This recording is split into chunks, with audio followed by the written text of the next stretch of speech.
Inaakala nga nito ni Makmak na laro-laro nga ang ginagawang pagtitraining sa kanya ng lolo Domeng nga niya. Lingid nga sa kaalaman niya, ito ang paraan ni Domeng upang ang gumaling nga itong si Makmak.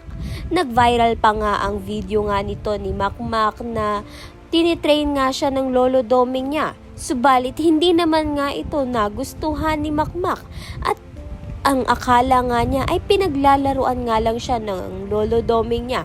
Kaya naman nga't sinagot-sagot niya nga ito. Hindi naman nga ito nagustuhan ng lolo Domeng niya. Kaya naman nga't dito na nga ba magwawakas ang Makmak at Domeng tandem. Sa kabilang banda naman nga, pinakalma naman nga ni Chloe ito ngang si Makmak dahil nga sa sumusobra na nga ang galit nito ni Makmak.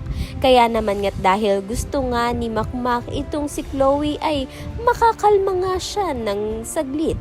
Samantalang kinagabihan nga ay may masamang balak itong si Lance dito nga kay Makmak dahil tumawag nga siya ng mga sindikato upang ngang bugbugin itong kanang kamao ni Makmak. Kaya naman nga't yan at iba pa ang dapat nating pakaabangan. Maraming salamat sa iyong panunood.